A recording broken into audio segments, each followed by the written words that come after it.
À la découverte de la finance, voilà donc une science de l'éducation financière dans le cadre de la semaine financière au profit des élèves de 5e et 16e année de notre établissement, dans le but de rapprocher les élèves du monde de la finance et de renforcer les cours étudiés en matière des compétences de vie, l'éducation financière.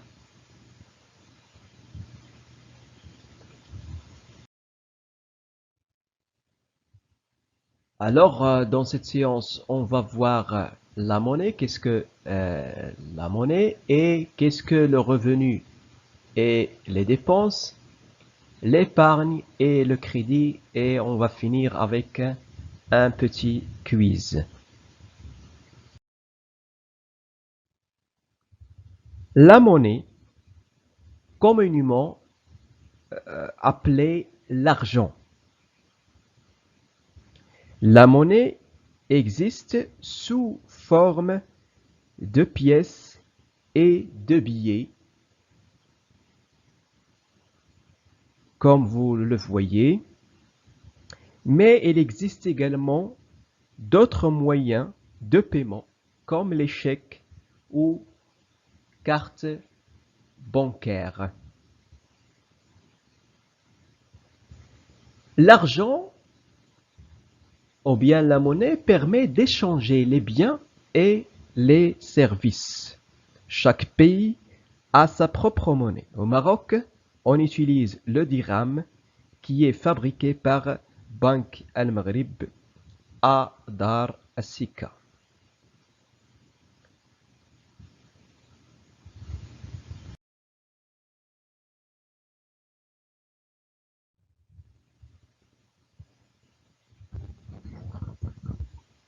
Le revenu et les dépenses.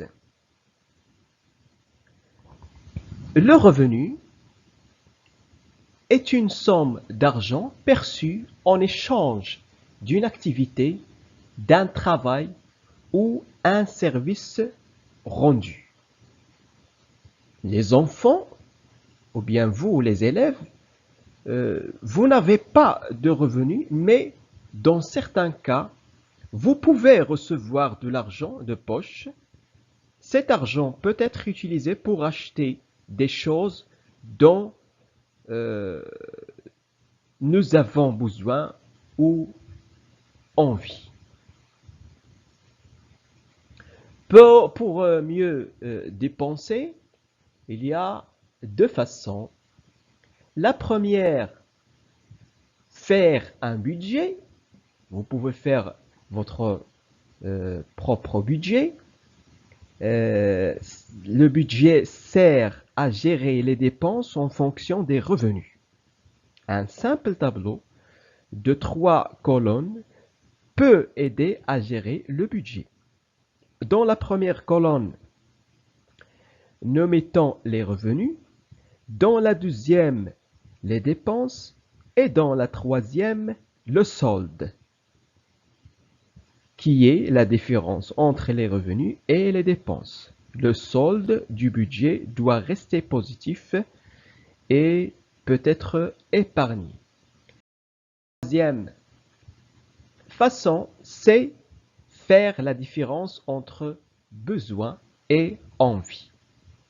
Puisque le revenu n'est pas illimité, il est important de distinguer entre les besoins et les envies. يعني الحاجيات en arabe الحاجيات والرغبات. Un besoin est quelque chose que nous devons absolument obtenir pour satisfaire nos besoins de base, comme la nourriture et les vêtements. يعني الحاجيات هي ضرورية وأساسية بالنسبة للحياة ديالنا. Une envie, ou bien الرغبة, est quelque chose dont nous n'avons pas nécessairement besoin pour vivre, mais qui rend notre vie plus agréables, par exemple des jeux, faire une sortie au cinéma, bien au parc de jeux, etc. Lorsque nous faisons un budget, nous devons d'abord prendre en compte nos besoins essentiels. Ensuite, et s'il reste assez d'argent, nous pouvons nous permettre des choses dont nous avons envie. يعني عندما نضع الميزانية أو نقرر ميزانيتنا الخاصة أو الشخصية لا بد من أن نأخذ بعين الاعتبار الأمور الأساسية أو الحاجيات ثم عندما يتبقى جزء من المال يمكننا أن نشتري ما نرغب فيه من أجل أن تكون حياتنا أكثر متعة وأكثر يسرا. ثم et après on va voir qu'est-ce que l'épargne, التوفير أو الادخار et le crédit أو القرض. Quand nous recevons de l'argent, nous pouvons soit le dépenser tout de suite, soit l'épargner, c'est-à-dire le mettre de côté. C'est-à-dire, cela permet d'acheter plus tard des choses que nous ne pouvons pas nous offrir aujourd'hui. Cela sert également à faire face à des dépenses qui n'étaient pas prévues. Nous pouvons soit mettre de l'argent de côté à la maison dans une tirelire par exemple, soit ouvrir un compte épargne auprès d'une banque. Quelquefois, les revenus et les dépenses ne suffisent pas à réaliser certains achats importants comme les voitures et les maisons. Nous pouvons alors emprunter de l'argent auprès d'une banque que l'on remboursera petit à petit. Ça veut dire, en arabe, يعني في بعض الأحيان يعني المصروف لا يكفي وحتى ما قمنا بادخاره لا يكفينا من أجل شراء بعض الحاجيات الأساسية والضرورية كالبيت أو السيارة. في هذه الحالة يتم اللجوء إلى البنك من أجل الاقتراض. هذا الاقتراض الذي يمكننا من أداء جزء من المال حتى حين سداده.